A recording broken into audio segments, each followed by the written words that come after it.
Vous êtes bien sur Watch TV, la première chaîne high-tech et loisirs. Alors voilà, on n'est pas forcément, on est tous au courant que le 9 novembre maintenant, c'est l'élection de Donald Trump à la présidence américaine. Je vais pas forcément m'étaler dessus, on parle de cinéma aujourd'hui. La seule chose, c'est qu'on a un film qui parle, lui, d'enfer. Je sais pas si on peut faire une corrélation, je me permettrai pas, mais Nicolas peut-être le fera à ma place. Donc Inferno de Ron Howard, avant troisième adaptation d'un roman de Dan Brown, qui n'est pas le troisième roman de la trilogie sur Robert Langdon, qu'il est le quatrième, mais en l'occurrence c'est le troisième qui a été adapté. Nicolas va nous en parler dans un instant. Juste avant, pour que vous sachiez de quoi ça parle, on va regarder la bande-annonce du film. There's a switch. If you throw it, half the people on Earth will die. But if you don't, in 100 years, the human race will be extinct. You are humanity's final hope.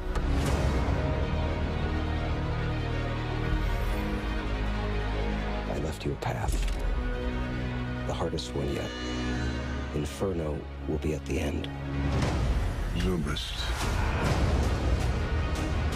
American billionaire. He said someone needed to take action. He has left this map. Is this supposed to be a puzzle?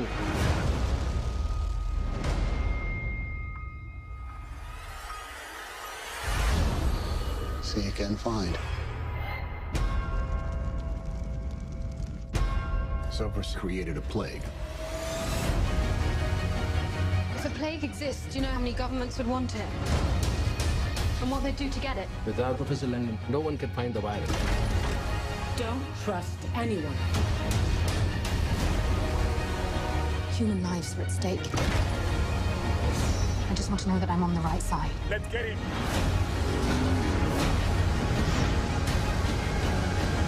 Attention Nico, ça va reprendre. Now isn't time. Today is our rebirth. Et voilà, Inferno de Ron Howard. Bon, alors, je vais parler de moi, mais c'est pas pour me la jouer, c'est juste que moi, j'ai vu le Da Vinci Code, il y a fort longtemps de ça. J'avais trouvé Tom Hanks complètement à côté de la plaque dans ce film, et j'avais l'impression qu'il avait mangé un banc de fruits de mer avariés, et qu'il était pas très bien. Est-ce qu'il est mieux dans Inferno, et est-ce que le film, lui, est mieux ?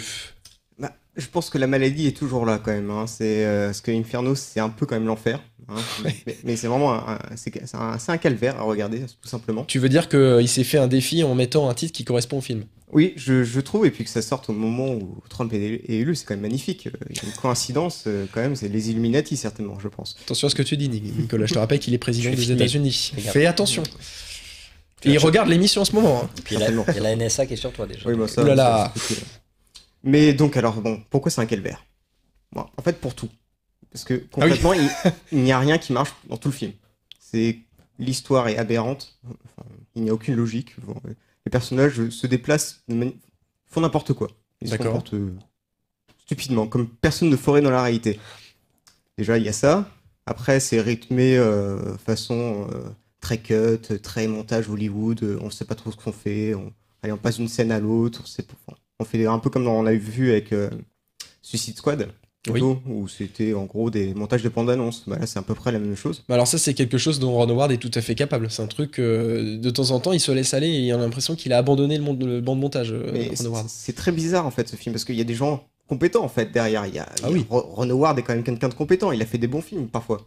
Lesquels Ces deux derniers sont pas si mal. Ah ouais, Frost Nixon, et encore, c'est grâce au scénario. Rush était pas mal. Oui, Rush. Le film sur Moby Dick est pas mal, son adaptation est pas mal. Moi, je suis un peu le vilain petit canard, mais j'ai beaucoup aimé Un homme d'exception il y a fort longtemps de ça. Je sais que c'est un film, voilà. T'as bien pleuré facilement. Non, mais c'est quelqu'un qui montre qu'il peut filmer, donc il sait tenir une caméra. Et donc il y a qui la tient. Hein. Oui, je sais.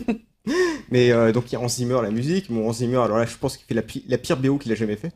D'accord. Parce que en fait, il a repris la musique d'Inception. Vous savez, la musique d'action d'Inception. Oui, alors Hans Zimmer est capable de faire ça, hein, de temps en temps. Oui, mais là, c'est extrapolé. Il fait beaucoup ça d'ailleurs dernièrement. Oui, c'est vrai que ces derniers temps, oui. Et là, c'est vraiment, c'est un calvaire aussi.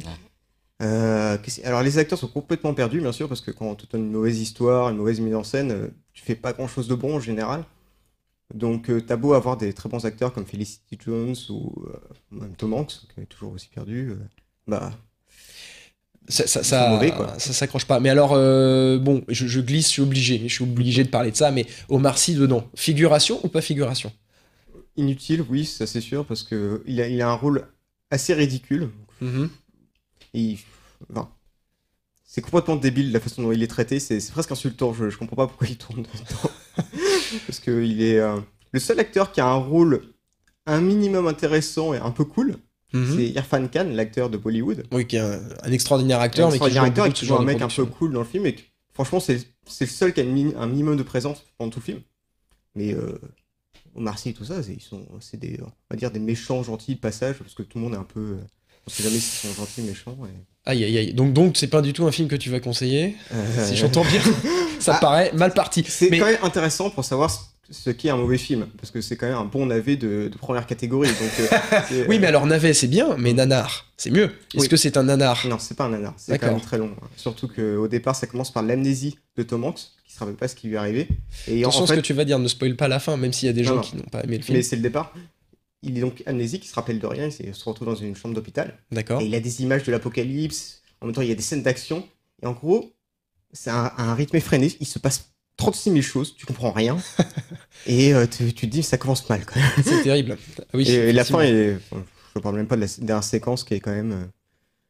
qui n'a aucun sens en fait. C'était déjà un peu ça quand même, les précédents. C'était déjà un peu... Mais c'est presque la marque de fabrique de cette série. C'est presque comme si le dernier, tu m'arrêtes si je me trompe, mais j'ai l'impression que le dernier, c'est en fait celui qui signe l'aboutissement de cette logique. Oui, c'est... Parce que Da Vinci Code, il y avait moi je me souviens de ça, il y avait cette espèce de mauvais rythme, d'erreur dans le montage, ce genre de choses. Non mais après on peut pas attendre de faire des grands films avec des romans de gare.